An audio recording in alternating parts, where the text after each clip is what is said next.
I love keeping my cereals and grains in these jars. I think it's so much fun. I love the color. But more importantly, obviously, I love what I put in them. For example, I've got black beans here and yellow lentils, oats, black beans, semolina. I've got almonds and brown rice. I don't know what that white stuff is over there. That's a no-no. One of my favorites, turmeric, which is the miracle spice. It's a natural anti-inflammatory. Also, I have some rice flakes and lentils. I love eating lentils. Some soy flour, chickpeas, and all kinds of stuff like that. And I love keeping my body healthy. So I like eating healthy foods like that. And it got me to thinking about how equally important it is to keep our brains healthy. What we feed into our brains is actually more important. And I'm trying to discern whether I'm feeding my brain enough healthy information. You know, what am I watching on television? What information am I receiving from the internet? Where am I hanging out? And, you know, what kind of websites am I spending time on? And because whatever I put into my brain is what's going to come out. So I'm being very careful about the programs that I'm watching. What I tend to do, actually, I haven't actually watched regular television for many years, but what I do a lot of is I love movies, and my son is in that industry, and so I kind of want to support him anyhow so that I can kind of talk his lingo. And so I'm selective about movies that I watch, but I can choose which ones to view. It's not like regular television where it's just garbage in, you know, garbage out.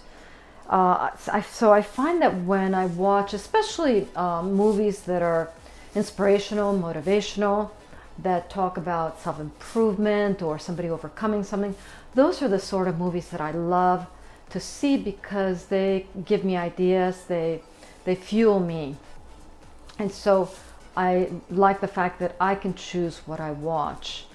Also, one of the things that I haven't done in years is I just refuse to end my day or start my morning reading or watching or hearing the news. I think this just, for me, it just totally throws me off balance. I like to set the tone to my day, and that's on a really high-flying disc, on a high note, and just the news is so full of mistruths and misinformation. And I know for a fact, I had an experience years ago, come to think of it, when I was I had started a nonprofit with the mission of raising public awareness about the value of volunteering, and we provided opportunities for short-term opportunities to volunteer around the globe, building houses, going to orphanages, working with children, bringing medicines, doing a lot of this stuff,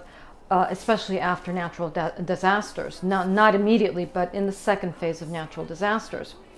Anyhow, so my organization, it was all volunteer. We're actually still, we're non-operative right now, but we still have our designation. So if we want to start back up again, we can do so.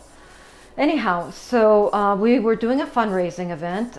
Someone, actually a volunteer within the organization, had put together this really, a smallish, very small fundraising event at our local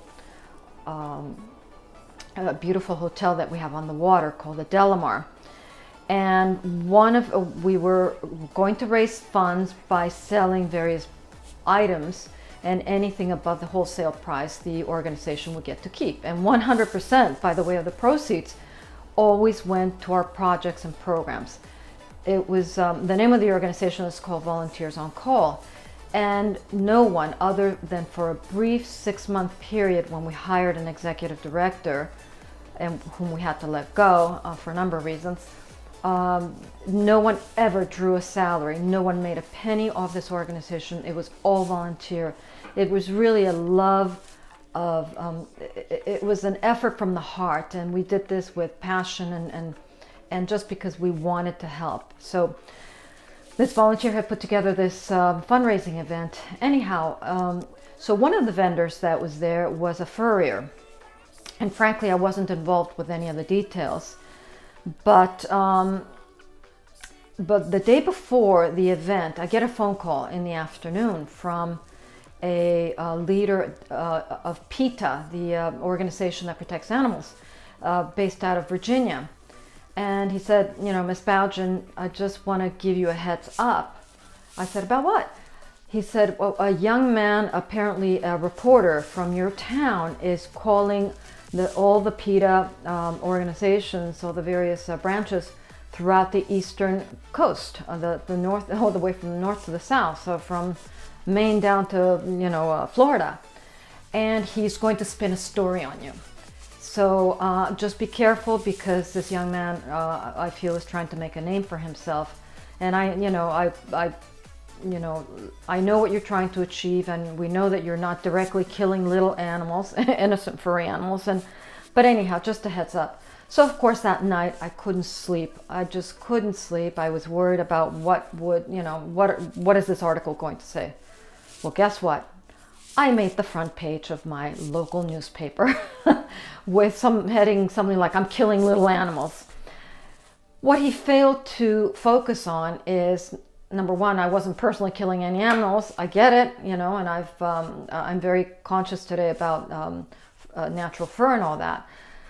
But what he failed to acknowledge and lift up is the fact that we were saving lives, and we were providing skills and tools to people, helping them reconstruct after major disasters, and really trying to do something, you know. He just did not focus on any of that. Anyhow, the upside to this whole story, and you know, when I tell this story, I kind of get tears in my eyes, because there are really amazing people out there.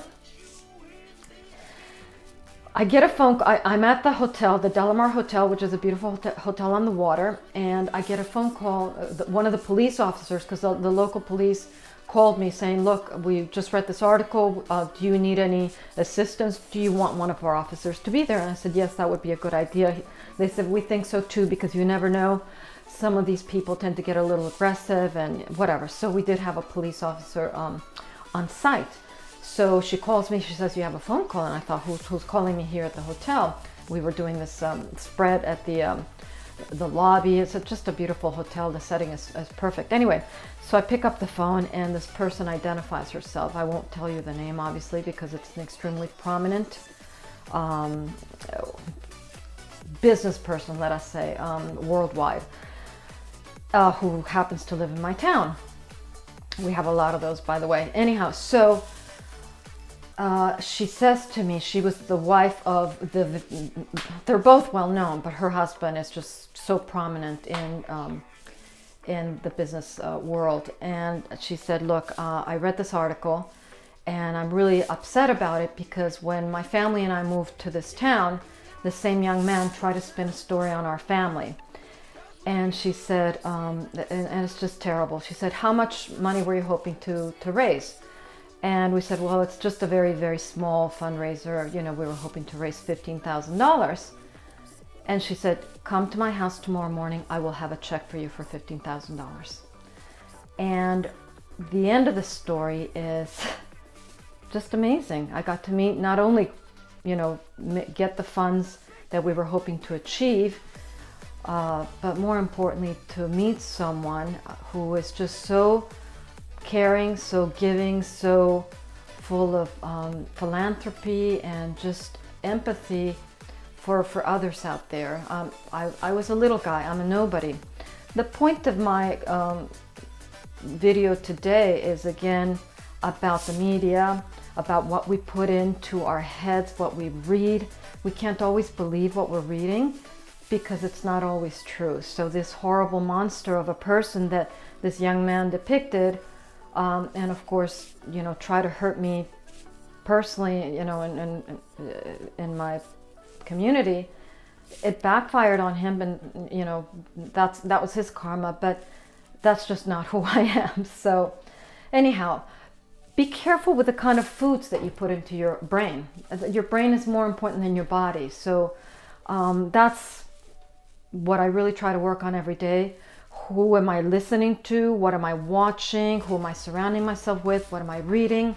And all those what I'm feeding into my head is going to be what's coming outside. So I hope you find some value, a grain of truth to some of this. And anyhow, so we'll chat till next time.